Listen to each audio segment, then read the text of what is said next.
Alors, OpenAI vient de sortir une toute nouvelle famille de modèles baptisée OON. Et attention, ce n'est pas juste une petite mise à jour, non, c'est un vrai changement de cap qui nous met face à un choix. La vitesse ou la profondeur de la réflexion. Allez, on va regarder ensemble ce que ça change concrètement. La question de fond, c'est vraiment ça. Qu'est-ce qui se passe quand une IA arrête de chercher la réponse la plus rapide pour se concentrer sur la plus juste? Eh bien, c'est exactement la promesse de OON, et ça change complètement la donne. Jusqu'à maintenant, l'IA, c'était un peu une course à la vitesse, des réponses qui fusent, quasi instinctives. Mais OON, lui, il prend le contre-pied total. Il choisit une approche beaucoup plus délibérée. On connaît bien GPT-4o, c'est le généraliste par excellence, il est parfait pour la plupart des tâches du quotidien.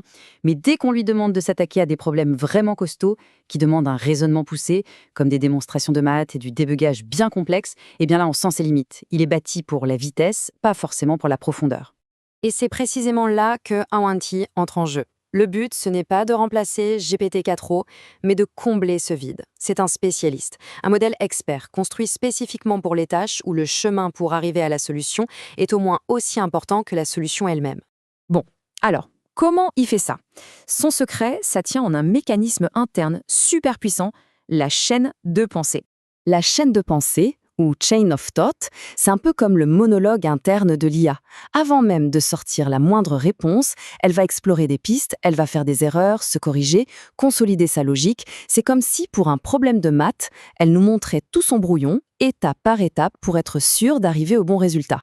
Et ce processus en 4 temps, c'est vraiment la clé. D'abord, le modèle dissèque complètement la question. Ensuite, il élabore un plan d'attaque. Puis, et c'est ça le plus important, il exécute le plan, tout en se permettant de faire machine arrière s'il se rend compte qu'il est dans une impasse. C'est seulement après toute cette délibération qu'il va synthétiser la réponse finale. OpenAI le dit très clairement dans cette citation, le changement est volontaire. L'objectif, ce n'est plus la gratification instantanée, mais la solidité et la précision du raisonnement. On sacrifie quelques secondes pour gagner énormément en fiabilité. Et ce temps de réflexion en plus, ce n'est pas juste un concept en l'air, non, ça se traduit par des résultats concrets et assez spectaculaires, comme on va le voir tout de suite. Attention, on ne parle pas d'une petite amélioration marginale. Dans ces domaines de prédilection, Awan ne joue tout simplement pas dans la même cour. Les chiffres qui suivent sont assez parlants. Et voilà qui illustre parfaitement l'ampleur du saut. Sur des problèmes de maths niveau olympiade, pas des additions. Là où GPT-4o patine à 13%, OAM Preview, lui, atteint le score incroyable de 83%. C'est la différence entre un amateur éclairé et un expert de classe mondiale, ni plus ni moins. Et cette excellence, elle ne se limite pas aux maths.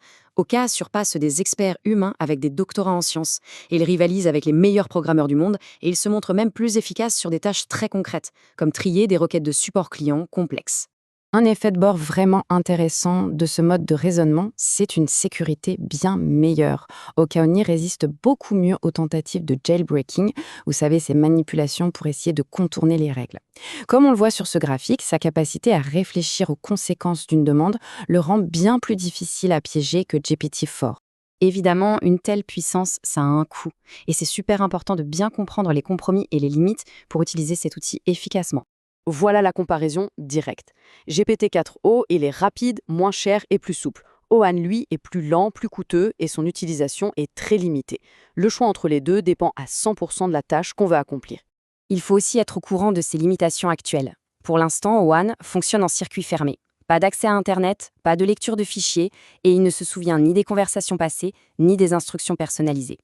Et avec des quotas très stricts, genre 30 messages par semaine pour la version preview, chaque interaction doit être bien pensée.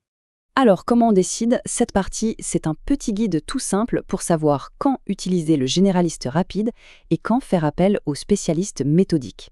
Ce tableau y résume tout. Pour la créativité, la vitesse, le brainstorming, GPT-4o reste le roi.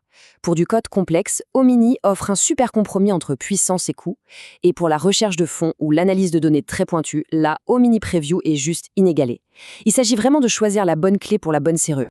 Et ce témoignage d'un développeur sur Reddit, il capture parfaitement la valeur de OKarWiz. Ce n'est pas un outil pour gagner 30 secondes sur la rédaction d'un mail. Non, c'est un outil pour économiser des heures, voire des jours, sur des problèmes qui paraissaient insolubles. Pour finir, prenons juste un instant pour réfléchir à ce que cette nouvelle orientation signifie pour l'avenir de l'IA en général. Le message à retenir, il est simple. La boîte à outils de l'IA vient de s'agrandir.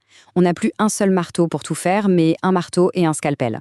Et apprendre à utiliser les deux, c'est ce qui va nous permettre de vraiment exploiter le potentiel de ces technologies. En fin de compte, dans un monde obsédé par l'instantanéité, Oberin nous invite à revaloriser la réflexion. Le vrai défi maintenant, c'est de savoir quand il faut appuyer sur l'accélérateur et quand il est plus sage de prendre le temps de bien réfléchir.